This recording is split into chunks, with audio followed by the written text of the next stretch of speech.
Hey, it's Tucker Carlson. Belmont Hill is a small private school outside of Boston. It's not famous for its athletics. The school's mascot isn't even an animal. It's an 18th century navigational tool, the Belmont Hill Sextants. Doesn't even make sense. So when it comes to sports, Belmont Hill is not trying very hard. But the school's athletic program can claim at least one important footnote to history. In 1975, its football roster contained two names that you will recognize even now, Mark Milley and Richard Levine. Milley is now the chairman of the Joint Chiefs of Staff. Levine, of course, is our country's most famous admiral. Both transitioned late in life into overweight middle-aged women. Both wound up working as high-level officials in the Joe Biden administration. Their teammates at the all-boys school in Boston probably wouldn't have predicted any of that. Here's what Rick Levine looks like now from a video he just posted on Instagram. Hello, my name is Admiral Rachel Levine, and I have the honor of being the Assistant Secretary for Health at the United States Department of Health and Human Services. Happy Pride. Happy Pride Month, and actually, let's declare it a summer of pride. Happy Summer of Pride. Happy Summer of Pride! Rick Levine is so darn proud he'd like to tell you about it all summer and possibly into the fall. He's got a lot to be proud of. What specifically, you ask? Well, strangely, he doesn't say. Nor does he mention his former wife or children. He doesn't tell us whether they're proud too. Since none of them have been invited onto the Today Show to talk about their feelings, we're going to have to guess. For now, we're going to assume that his former family is proud. And why wouldn't they be? Few Americans in our history has come as far as Rick Levine. Here's a fat guy in a Halloween costume who somehow became a federal health minister. Not a small thing. You try that. Not too long ago, this same man was a married pediatrician with kids, lecturing about eating disorders at Penn State. Now he's emerged as a path-breaking Lady Admiral with medals on his chest. And he did all of that without winning a single naval battle, or even being female. It's pretty inspiring. What we have here is living proof that in this country, you really can be whatever you want to be.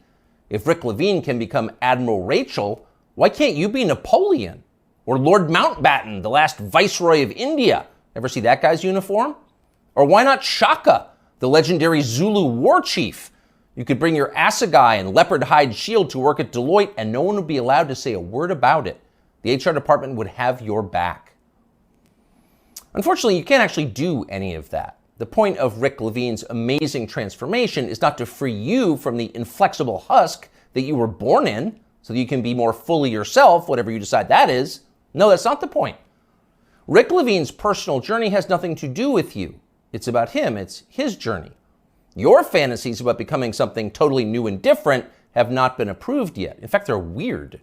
Shaka, the Zulu war king? Come on, that's racist. Shut up and be proud of Admiral Rachel. I, Rachel L. Levine. She's the one who has smashed glass ceilings. You just got some kind of weird fetish. So actually, now that we're saying this out loud, it's pretty clear that Rick Levine has no interest in liberating you from anything. This is not about liberation. It's just the opposite. It's just another religious war, same as all the others. The people who think they're God versus everybody else. In primitive civilizations, which would include every civilization since the beginning of time until ours, people assumed there were rules that no human being made, but that people could ignore only at their peril, at great risk. Some called these rules nature, or natural law, or even, as societies advanced, theology. But most of the time, people didn't call them anything. They didn't have to. There wasn't a debate about whether the rules were real. People assumed there were consequences to pretending that you were God. They thought Sodom and Gomorrah were real places. They were destroyed for disobedience. They imagined the same thing could happen to them. Not anymore. Rick Levine doesn't worry about being punished by forces he can't see. He knows he's in charge. He makes the rules. He sets the limits. Reality is what he says it is. That's his view, and he shares it with virtually everybody else in a position of authority in the United States. That's a pretty bold bet, really. For 7 million years, human beings have believed one thing, presumably based on some evidence. Around 2015, they became convinced of something completely different. Are they right? It feels like we're going to find out soon. You often hear people say the news is full of lies. Kennedy's motorcade. 239 people. The death of Jeffrey Epstein.